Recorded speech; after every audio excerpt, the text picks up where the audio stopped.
welcome back. I wanted to start a new section in my segment now and discuss the different guns that we have. And with that being said, I'm not a gun expert. I know more about cars, city, all that. But I do have someone here that can tell you more about the guns. He goes by Radja Yang Terjatuh. I cannot pronounce it. Get out of here. Let a professional do this. Come on. Go play bingo. Hello, I'm Radja Yang Terjatuh. I am a producer, singer-songwriter, and nerdcore wannabe. Another thing about me is I am also a huge firearm nerd. Today we'll be taking a closer look at the Hawk & Little 45 caliber pistol from Grand Theft Auto 5. But first, we need to talk about Hawk & Little. The Hawk & Little name is a play on one of two or maybe both weapon manufacturing companies, Smith & Wesson and Heckler & Koch. Since GTA treats copyright like monsters under the bed worse than Infinity Ward butchering the profile of the victor, Hawk & Little takes a naming convention of Heckler & Koch and the founding year and logo style of Smith & Wesson, but then models the pistol after a Beretta handgun? Okay. From a distance, the pistol looks like a Beretta 92, or as most people would know, the M9, which some of the 92's DNA is within the firearm with the exposed barrel, polymer stippled grip. I know it looks wood grain, but it looks painted to resemble wood grain, okay? Don't hurt me. And similar 3-dot front and rear sight block of the Beretta 92. I almost forgot to mention that there is a similar thumb safety mechanism that would also act as a decocker for the hammer as well, because real men don't use trigger safeties. Those are for pussies. Amazingly enough, they even textured the slide that had the dip towards the back closer to where the breech would be for shell extraction. Some will say, like the GTA wiki, that the slide also has similarities to the "My two world wars got killed in 1911. I personally don't see it. All of that, but they still couldn't animate the hammer moving. Well, good thing the M9 is a double single action pistol, no need for the hammer to be down for that. That would also explain the pistol's shitty rate of fire. Now, I will admit that I have been lying to you, and one omission that's proof of that is the 12-round magazine of the Hawk & Little pistol. In reality, the pistol is more closely related to the Taurus PT-92. The magazine would be closer to the PT-92C, which comes with 10-round magazines, but that's just semantics for the actually headasses. Pedantic cucks. Now we're just gonna move past whoever just caught some strays. The story behind the PT-92 is interesting. We'll take the story back to Beretta and the development of the M9.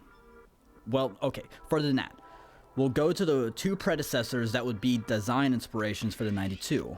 While both brought the open slide design, the M1951 more closely resembles our beloved 1911 replacer when comparing that in the M1923.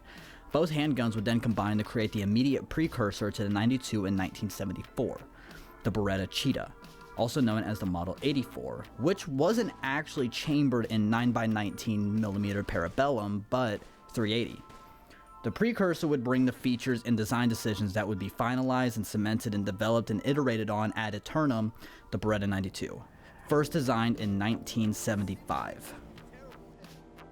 Carrying the open slide design of all their post-World War I pistols, as well as first to have a slide-mounted safety and decocker, which is ambidextrous by the way, a reversible magazine release for ease of use for God's least favorite children, the lefties, located right behind the trigger guard, and a hammer that was extended out, keeping a similar silhouette with the Beretta Cheetah. And topped off with the Beretta logo located dab smack middle of the grips. Now, during all of this and developing the Model 92, Beretta were settling a contract with the Brazilian army to which they set up a factory in Sao Paulo, Brazil.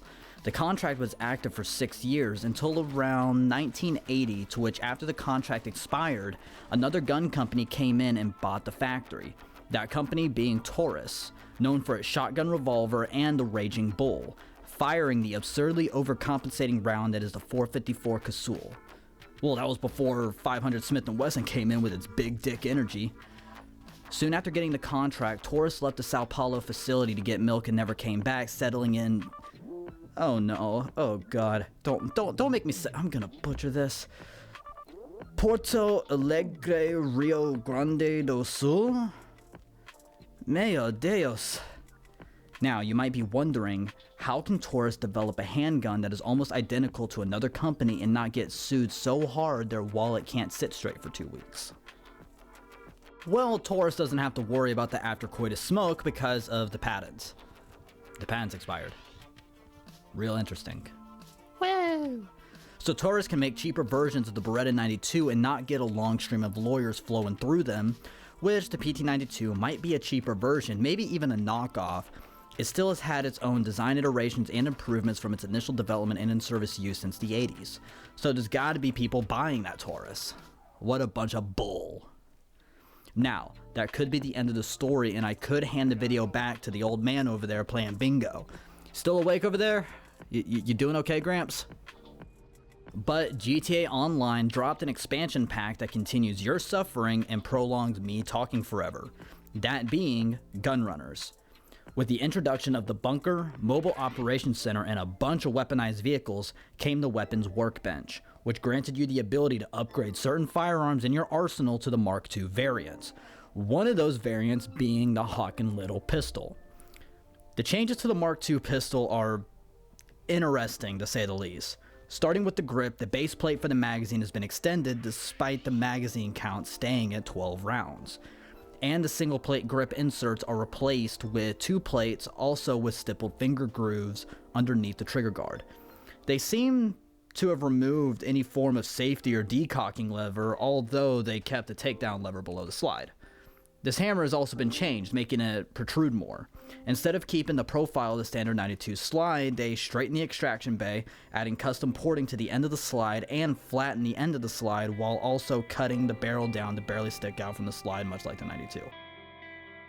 Even the guide rod had been changed to be similar to the 1911 guide rod with a textured end instead of a more rounded tip that the 92 has.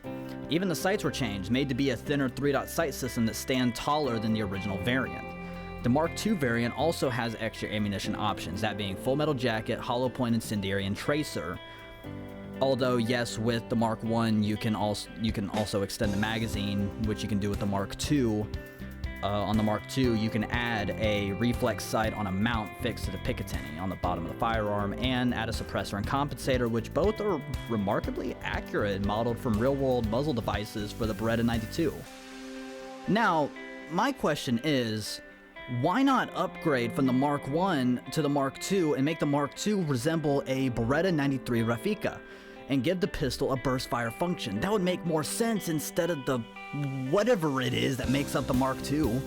I could go into an entire tangent about the 93R and going into the design and philosophy and history, but this video is about the Model 92 developed by Beretta and Taurus at the end of the day. But you know what? While we're on a vendetta of revisionism, let's talk about the mission complications and the GTA 5 story, where they've really screwed up the caliber of the gun.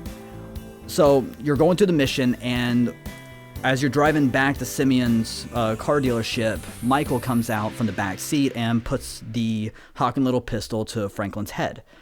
All right, Michael tells Franklin, "This is a 9mm pressed against your skull." But if you go to the ammunition next door from Simeon's car scam place, the description reads a .45 caliber handgun. Which is it, Rockstar? Or is this another one of your clever things that you... fucking minging. Well, anyways, I'm going to go ahead and hand it back over to him so he can do his outro. It's been B9. really... It's been really fun, and I hope we can do this again. Well, hey, you guys, that was my gun expert, Rob. I'm not even going to try. Anyhow, I hope he's answered some questions for you. I know I had a lot of questions about the pistols used in GTA Online, and I hope, I hope that if you had any other questions, you can send a comment. The only thing is, it raises a lot more questions. Like, seriously, dude, do you need therapy, man? I mean, what's going on there? Anyhow, guys, thanks for playing along. Yeah, I mean, seriously, I think you need help. I mean, The PX4 Storm is next.